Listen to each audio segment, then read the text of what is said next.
Coba bayangin deh, jutaan pekerja yang selama ini jadi tulang punggung layanan publik. Di sekolah, puskesmas, kantor-kantor pemerintahan, nasib mereka bakal berubah total. Ya, era tenaga honorer itu sebentar lagi akan berakhir. Terus, artinya apa nih buat mereka? Dan buat kita semua juga kan? Yuk kita bedah bareng-bareng.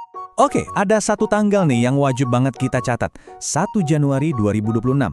Menurut undang-undang yang baru, ini bukan lagi target atau wacana, tapi batas akhir, final. Jadi, setelah tanggal itu, secara hukum udah nggak ada lagi tuh yang namanya tenaga honorer di instansi pemerintah manapun. Titik, selesai.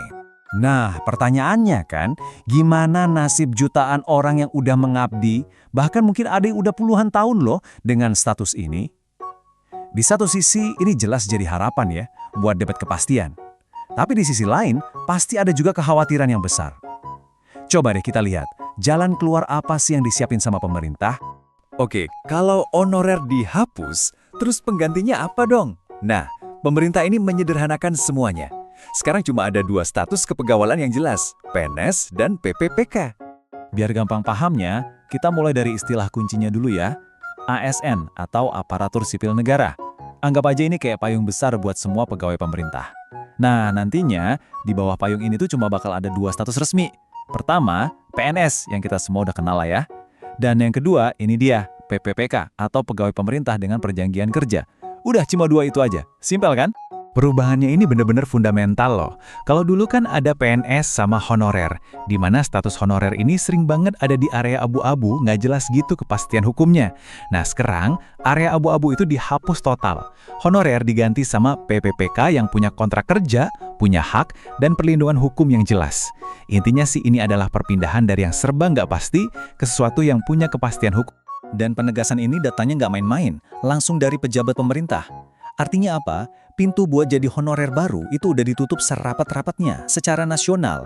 Jadi ke depannya, cuma ada satu jalan masuk kalau mau kerja di pemerintahan, ya lewat seleksi resmi ASN, mau itu jadi PNS atau jadi PPPK. Terus gimana dong nasib para honorer yang sekarang udah ada? Nah, tenang, pemerintah udah nawarin 2 jalur transisi utama buat mereka.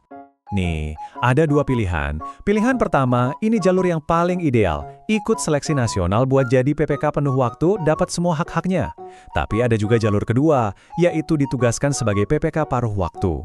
Nah, ini bisa dibilang solusi transisi ya, biar pelayanan publik tetap jalan.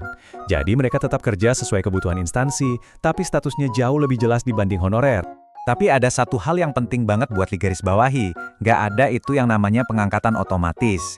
Jadi untuk jadi PPPK penuh waktu, semua orang, termasuk honorer yang udah ngabdi lama banget sekalipun, tetap harus ikut dan lolos proses seleksi. Tujuannya apa?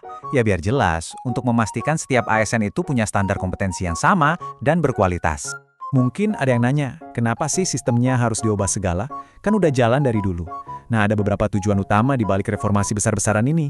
Intinya sih, tujuannya ada beberapa poin penting. Pertama, yaitu tadi, ngasih kepastian hukum buat para pekerjanya. Kedua, menutup celah buat rekrutmen lewat orang dalam yang nggak transparan. Ketiga, mau membangun birokrasi yang lebih profesional. Dan ujung-ujungnya, semua ini muaranya ke satu hal, ningkatin kualitas layanan publik buat kita semua.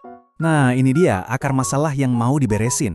Status honorer itu seringkali berarti hidup dalam was-was, kan? Gaji nggak pasti, kontrak bisa diputus waktu-waktu, terus jaminan sosialnya juga nggak memadai. Reformasi ini ya upaya buat mengakhiri kondisi yang rentan itu dan ngasih perlindungan yang lebih layak. Oke, kebijakannya udah jelas. Terus, langkah-langkah konkretnya gimana nih menuju implementasi di tahun 2026 nanti? Peta jalannya udah ada kok. Sekarang ini lagi berlangsung proses yang super krusial, verifikasi data. Ini buat mastiin siapa aja yang berhak masuk dalam program penataan ini. Sambil jalan, pemerintah daerah juga lagi aktif-aktifnya ngusul informasi sesuai kebutuhan real di lapangan. Semua ini ya persiapan matang sebelum hari H di awal 2026. Yang menarik, prosesnya ini nggak sepenuhnya dari pusat ke bawah loh. Pemerintah daerah itu dikasih fleksibilitas buat ngajuin formasi PPPK sesuai dengan kebutuhan dan juga anggaran mereka masing-masing.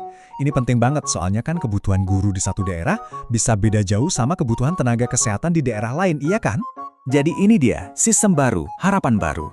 Di atas kertas, langkah ini kelihatan bagus banget ya, menuju birokrasi yang lebih adil dan profesional. Tapi pertanyaannya tetap sama, dan ini pertanyaan besar. Apakah implementasinya nanti di lapangan benar-benar bisa mengubah budaya birokrasi kita? Atau jangan-jangan, ini cuma ganti nama doang tanpa mengubah isinya? Nah, jawabannya cuma waktu yang bisa membuktikan, dan bakal kita lihat bareng-bareng dalam beberapa tahun ke depan.